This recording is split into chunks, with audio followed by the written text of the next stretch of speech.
ISF নেতা গ্রেফতার। শনিবার রাতেই গ্রেফতার আয়েশা বিবি। মিনাখা থেকে গ্রেফতার আয়েশা বিবি। সন্দেশখালীতে আইএসএফ নেতা গ্রেফতার। শনিবার রাতে গ্রেফতার আয়েশা বিবি। আমাদের সঙ্গে রয়েছেন আমাদের প্রতিনিধি অনুপম সাহার। বিস্তারিত বলবে অনুপম। হ্যাঁ দেখো, সন্দেশখালীর ঘটনায় মিনাখা থেকে আইএসএফ নেত্রী আয়েশা বিবিকে গ্রেফতার করবে সন্দেশখালী থানার পুলিশ।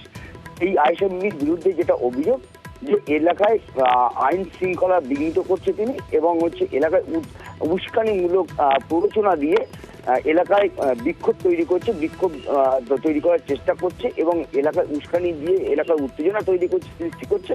এবং এই অভিযোগেই কিন্তু তাকে গতকাল রাতে মিনাখা থানার আয়েশা বিবির বাড়ি থেকে তাকে গ্রেপ্তার করে, এবং আজকে বসিরহাট মহকুমা আদালতে তাকে তোলা হবে। বেশ, ধন্যবাদ।